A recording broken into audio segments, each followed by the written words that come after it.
नमस्कार, मी श्वेता. बुलेटिनमध्ये तुमचं स्वागत. आणि या 9च्या बातमीपत्रात सुरुवातीला एक धक्कादायक बातमी आहे, ती म्हणजे अमरावतीमध्ये वडिलांच्या कर्जबाजारीपणामुळे एका शेतकऱ्याच्या मुलीवर आत्महत्या करण्याची वेळ आली. अमरावती जिल्ह्यातील नेर पिंगळाई येथील BSc उच्च शिक्षित मोहिनी टिंगणे या तरुणीनं आपलं जीवन संपवलं. वडिलांनी शेतीसाठी कर्ज घेतलं होतं, मात्र शेतात पीक न आल्यानं मोठं नुकसान झालं. त्यातच यावर्षी मोहिनीचं लग्न करायचं होतं. वडिलांवर आधीच खूप कर्ज होतं, त्यात वडिलांवर आपल्या लग्नासाठी आणखी कर्ज घेण्याची वेळ यायला नको, त्यामुळे मोहिनीनं हे पाऊल उचललंय.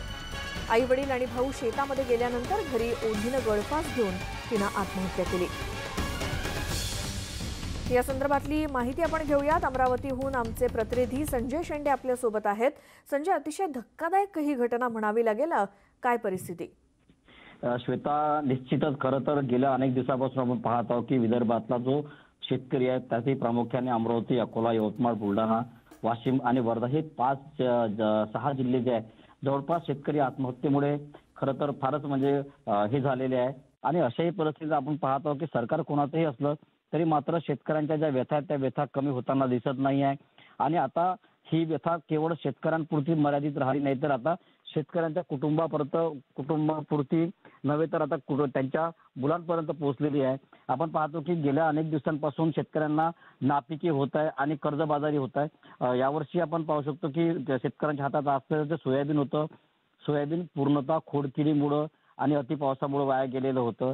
आणि कपाशीवर सुद्धा गुलाबी बोंडअळी आली, त्यामुळं शेतकऱ्यांनी जे शेतीला जो पैसा लावला तो पूर्णतः वाया गेला आणि त्यामुळं शेतकरी हवालदिल झाला. अशीच घटना अमरावती जिल्ह्यातील नेर पिंगळाई इथे घडलेली आहे. मोहिनी टिंगणे ही जी विद्यार्थिनी आहे, खरं तर तिचे BSc पर्यंत शिक्षण झालेलं आहे. BSc नंतर तिला MSc सुद्धा करायचं होतं, पण मागच्या वर्षी केवळ 20,000 रुपये वडील फी भरू शकले नाही, म्हणून तिला MSc करता आलं नाही. त्यातही वडिलांनी तिथे 1,18,000 रुपये गावातीलच सेंट्रल बँकेतून कर्ज घेतलं आणि कर्ज घेतल्यानंतर कापूस सुद्धा झाला नाही, सोयाबीन सुद्धा झालं नाही.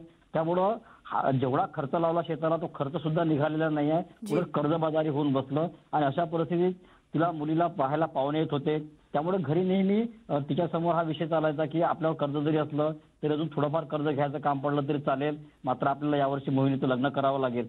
आणि याच विवंचनेत मोहिनीला हे वाटलं की आधीच आपल्या वडिलांवर कर्ज आहे आणि अशा परिस्थितीत आपल्यामुळं आणखी वडिलांना कर्ज घ्यावं लागेल, याचा तिच्यावर परिणाम झाला आणि तिने 25 तारखेला गळफास घेऊन मोहिनीने आत्महत्या केली आहे.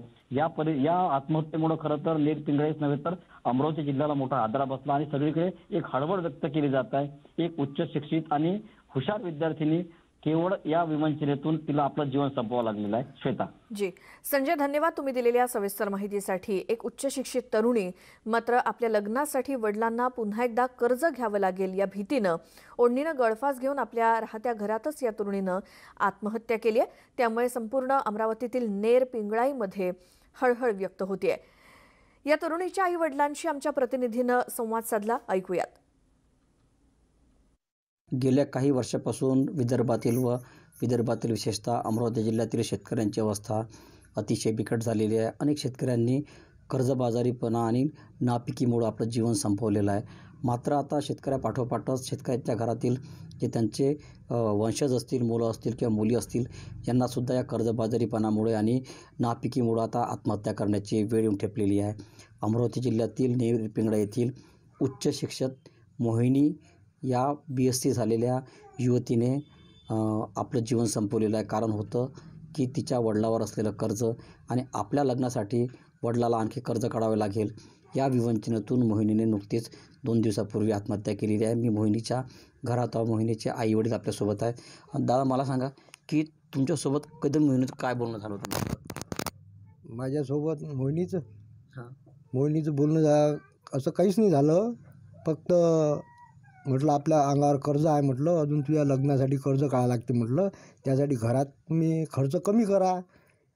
तर ठीक आहे म्हणे, यावर्षी तुम्ही म्हणे माझं लग्न करू नका म्हणे. मी म्हटलं नाही, म्हटलं बाई, म्हटलं तुझे लग्नाले नाव दिलं, म्हटलं पुस्तकात लग्न करा लागते, म्हटलं आपण किती कर्ज झालं तरी तुझे लग्न करा लागते. तर असं भांडण नाही, झगडा नाही. घरी आम्ही शेतात गेलो आणि तिनं 4:30 ते 5च्या दरम्यान फाशी घेतली. तिच्या वडिलाची तिला एकच काळजी वाटायची का आपले बाबा कर्जबाजारी झाले आहे आणि आपल्यासाठी काय करू शकतील याच्यातून, बस एवढंच याच विवंचनात ती हा होती. याच विवंचनेनं ती आत्महत्या केलेली आहे. अच्छा. मोहिनीचं शिक्षण कुठपर्यंत झालं होतं? मोहींचं शिक्षण BSc फायनल झालेलं आहे. मॅथमध्ये केलं आहे तिनं. आणि तिची MSc करायची पण खूप इच्छा होती, परंतु ते पैशाच्या अभावी करू शकली नाही. कर्ज काढा लागन बाबा, माझं लग्न करा लागन, मग हे अजून कर्ज बाजारी होईल. करण बाबा याची तिने काळजी. याच्याच्यानंच तिने हे करून टाकलं. मी म्हटलं लग्न करा लागते बाई, म्हटलं ते आलं तर नाही म्हणे, माय बाबा लग्न राहू द्या म्हणे. यंदाच्या वर्षी मी म्हटलं नाही बाई, पुस्तकात नाव दिलेलं आहे म्हटलं, तर लोकांचे फोनही येईन आपल्याला. म्हटलं तर मग काय सांगा म्हटलं, ते का लग्न नाही करत.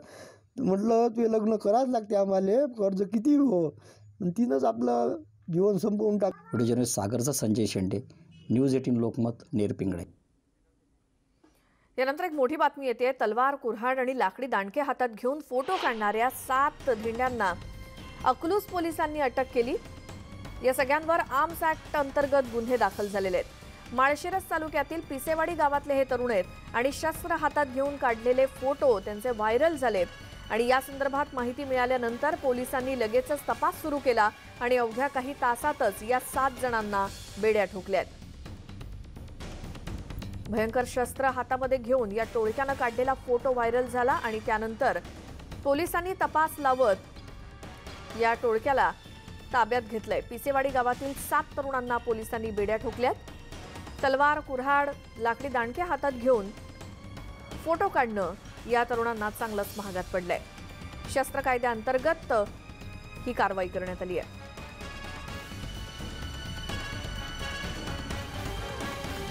आम्हाला एक फोटो व्हायरल मिळाला आणि त्यामध्ये तलवार, कुऱ्हाड, दांडके अशा प्रकारच्या हत्यारं घेऊन एक 7 लोक फोटो काढल्याचं व्हायरल झाल्याचं आम्हाला मिळून आला. आम्ही तात्काळ त्यांचा शोध घेतला असता ते मिळून आले आणि त्यांच्यावर आर्म ॲक्ट प्रमाणे गुन्हा दाखल करून त्यांना अटक करून आता रिमांडसाठी पाठवण्यात आलेले आहे. ह्या लोकांनी यापुढे, अशा गुंडांनी यापुढे वरतोंड करून पाहिले नाही पाहिजे, म्हणून यांच्यावर मी येणाऱ्या निवडणुकीमध्ये तालुक्यातून, जिल्ह्यातून तडीपारीची कारवाई करणार आहे. या संदर्भातली माहिती घेऊयात. पंढरपुरातून आमचे प्रतिनिधी वीरेंद्र उत्पात आहेत आपल्यासोबत फोन लाईनवरती. वीरेंद्र, याआधी सुद्धा आपण अनेक वेळेला हातात तलवारी घेऊन जे फोटो किंवा काही व्हिडिओ व्हायरल झाले त्याच्यावरती कारवाई केलेली पाहिलेली आहे. मात्र तरी सुद्धा या तरुणांनी पुन्हा एकदा धाडस केलंय आणि ते त्यांच्या अंगलट आलेलंच आहे. काय माहिती? श्वेता, सोशल मीडियावर वरून दहशत पसरवण्याचा हा एक प्रकार आहे. नेमका निवडणुकीचा काळ आहे, ग्रामपंचायतीच्या निवडणुका आहे आणि त्याच्यामध्ये या तरुणांनी माळशिरस तालुक्यातल्या फोटो काढून ते सोशल मीडियावर व्हायरल केलेले आहे. त्यामुळं पोलीस सतर्क झाले आणि नेमकं ह्याच्या मागचं कारण काय, दहशत पसरवण्याचा काय आणि काही टोळी युद्ध होण्याची शक्यता आहे का, ही सगळी पडताळणी केल्यानंतर त्यांना या तरुणांचा म्हणजे शोध लागला आणि त्यांनी तरुणांना ताब्यात घेतलेलं आहे. एकंदरीत हे प्रकरण म्हणजे दहशत कोणत्याही प्रकारे पसरू नये याची खबरदारी पोलिसांनी घेतलेली आहे आणि त्यांच्यावर आर्म्स ऍक्ट नुसार कारवाई करण्यात आलेली आहे. श्वेता, बिलकुल, धन्यवाद वीरेंद्र दिलेल्या माहितीसाठी. आणखी एक मोठी बातमी. राज्यामध्ये नव्या कोरोनाचा शिरकाव झालेला नाही, तर ब्रिटनहून आलेल्या कोरोनाच्या दुसऱ्या स्ट्रेनचा एकही रुग्ण आपल्याकडे नाही, अशी माहिती आरोग्यमंत्री राजेश टोपेंनी दिली आहे. 43 नमुन्यांमध्ये दुसऱ्या स्ट्रेनचा एकही पॉझिटिव्ह रुग्ण नाही. त्यामुळे महाराष्ट्रात कुठेही सेकंड स्ट्रेनचा रुग्ण नसल्यानं घाबरण्याचं काहीच कारण नाही, असं आरोग्यमंत्री राजेश टोपेंनी सांगितलंय. दरम्यान यूकेतून महाराष्ट्रामध्ये फ्लाईट बंद करणार आणि काही फ्लाईट्स बंद करणारं महाराष्ट्र हे पहिलं राज्य असल्याचंही टोपेंनी म्हटलंय. तर सध्या कोरोनाच्या पार्श्वभूमीवर कुठेही स्वॅब पाठवल्यास हलगर्जीपणा झाला असेल तर जाब विचारला जाईल, असं देखील स्पष्ट करण्यात आलंय. तसंच कोरोनाबाबत देशात आणि राज्यात योग्य ती काळजी घेत असल्याचं राजेश टोपे म्हणाले. एक तर बऱ्याच मोठ्या पद्धतीनं इलेक्ट्रॉनिक माध्यमांना सुद्धा अशा न्यूज येत आहेत की आपल्याकडे कुठे कुठे UKच्या सेकंड स्ट्रेनचे पेशंट सापडलेले आहेत, पण महाराष्ट्रामध्ये एकही UKच्या सेकंड स्ट्रेनचा पेशंट नाही. NIVमध्ये प्राप्त झालेल्या 43 एकूण नमुन्यांमध्ये एकही सेकंड स्ट्रेनचा पॉझिटिव्ह पेशंट आढळलेला नाही. चेन्नईला एक जरूर आढळलेला आहे, परंतु महाराष्ट्रात सुदैवाने कुठेही तसा पेशंट आढळलेला नाही. त्यामुळं घाबरण्याचा कुठलाही कारण नाही किंवा काळजी करण्याचा कुठलंही कारण नाही. आणि आता सर्वात मोठी दिलासादायक बातमी आहे ती म्हणजे कोरोनाच्या नव्या स्ट्रेनची भारतीयांना भीती बाळगण्याची गरज नाही, कारण देशातल्या वॅक्सिन या कोरोनाच्या नव्या स्ट्रेनवरती सुद्धा प्रभावी असल्याचा दावा केंद्रीय आरोग्य मंत्रालयानं केलाय. आणि कोरोनाच्या नव्या स्ट्रेननं जगाची चिंता वाढवलेली आहे. मात्र देशातही नव्या स्ट्रेनच्या केसेस आढळल्यानं भीती सध्या वाढत होती. मात्र देशातली वॅक्सिन हे नव्या स्ट्रेनवर सुद्धा प्रभावी ठरतेय. परिणामी नागरिकांनी घाबरण्याची गरज नाही, मात्र योग्य ती खबरदारी ही बाळगणं आवश्यक आहेच, असं केंद्रीय आरोग्य मंत्रालयानं सांगितलेलं आहे.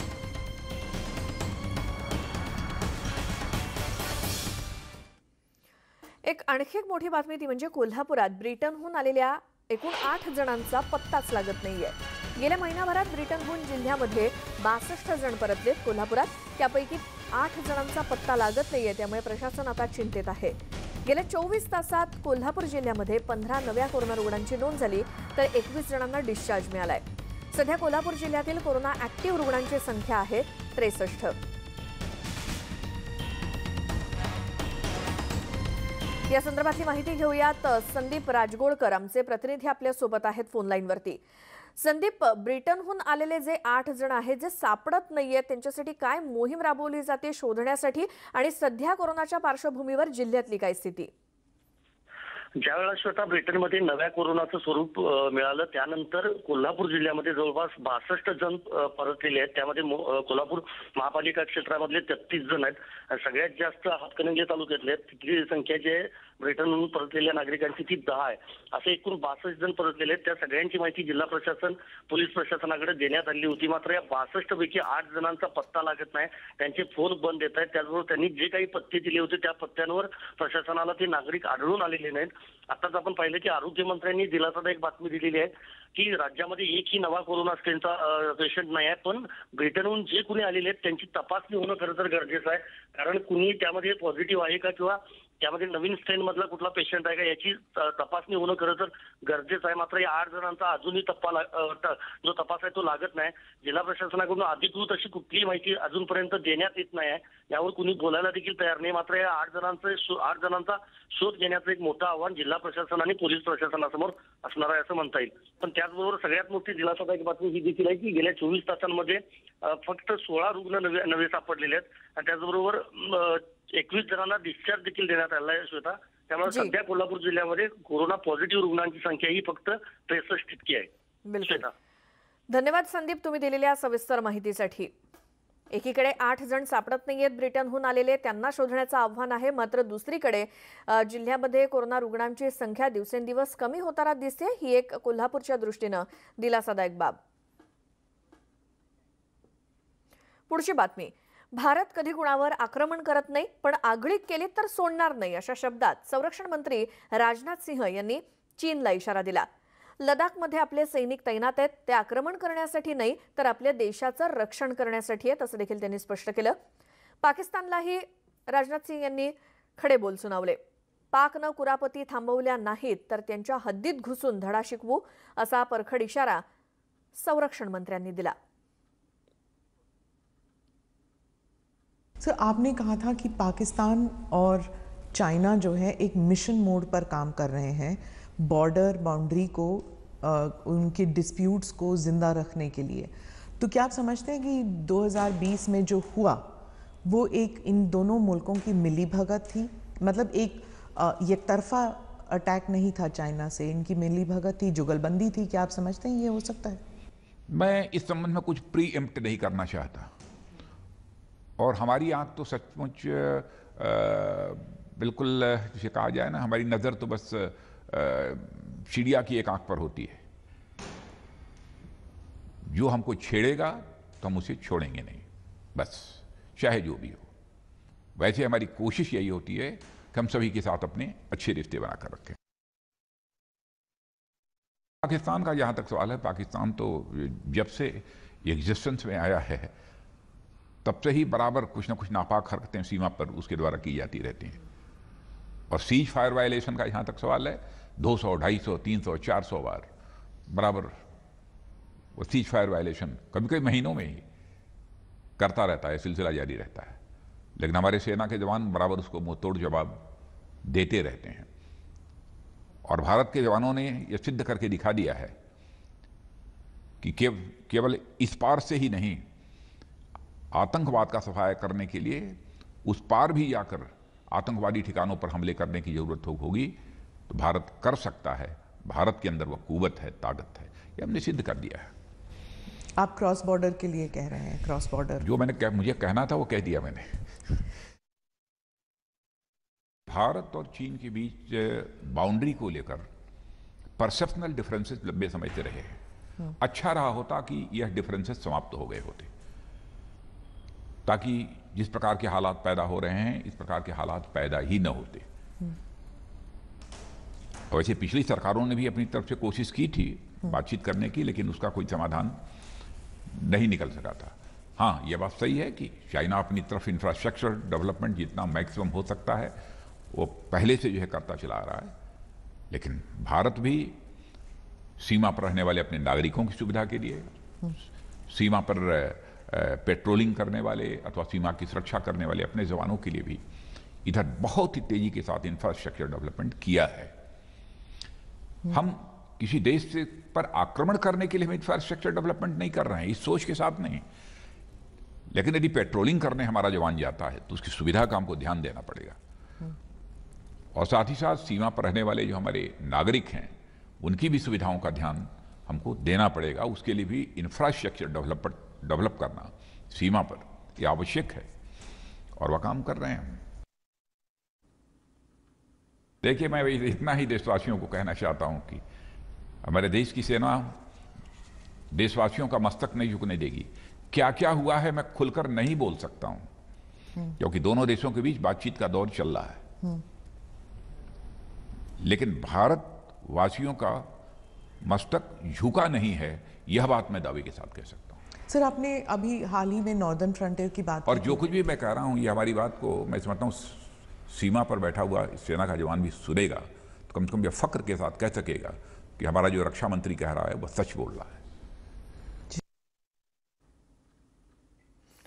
पुढच्या देशातल्या दृष्टीने महत्त्वाची बातमी ती म्हणजे देशातले नवे कृषी कायदे जे आहेत ते रद्द करण्याच्या मागणीसाठी आंदोलन करणाऱ्या शेतकरी आणि केंद्र सरकारमध्ये आज पुन्हा एकदा चर्चा होणार आहे।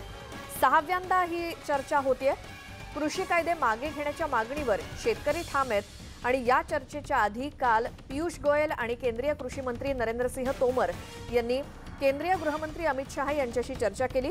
शेतकऱ्यांच्या मनातले गैरसमज लवकरच दूर होतील आणि आंदोलन संपेल अशी अपेक्षा तोमर यांनी व्यक्त केली आहे।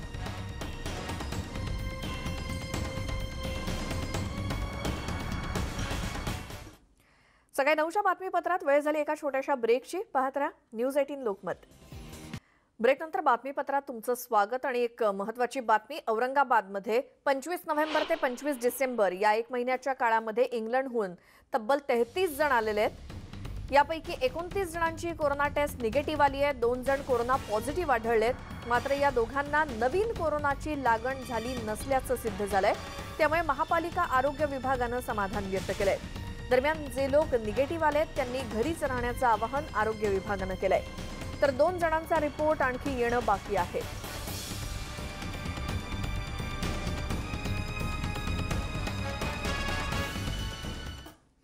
एक महत्त्वाची बातमी कार चालकांसाठी, कारण येत्या 1 एप्रिल पासून 4 चाकी गाड्यांमध्ये चालकाच्या शेजारच्या सीटसाठी सुद्धा एअरबॅग सक्तीची केली जाण्याची शक्यता आहे। केंद्र सरकारनं तसा प्रस्ताव तयार केलाय। नव्या गाड्यांसाठी 1 एप्रिल आणि अन्य गाड्यांसाठी 1 जून पासून हा नियम लागू होऊ शकतो। सध्या केवळ चालकाच्या सीटसाठीच एअरबॅग सक्तीची आहे, पण ते पुरेसं नाही, कारण अपघात झालाच तर चालकाच्या शेजारी बसलेल्या व्यक्तीला सुद्धा तितकाच धोका असतो। त्यामुळे गाडीच्या किमतीत सुद्धा थोडीशी वाढ होईल आणि तो खर्च कार कंपनीनं उचलावा, ग्राहकांवरती टाकू नये असं सरकारनं म्हटलंय। असं असलं तरी 2 एअरबॅग्सच्या सक्तीमुळे सुरक्षेत मात्र वाढ होणार आहे।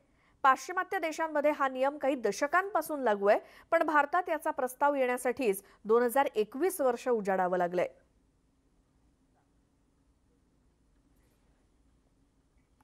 आणि या बातम्यांसोबतच या बातमीपत्रात वेळ झाली इथेच थांबण्याची। मात्र तुम्ही पाहत राहा न्यूज 18 लोकमत।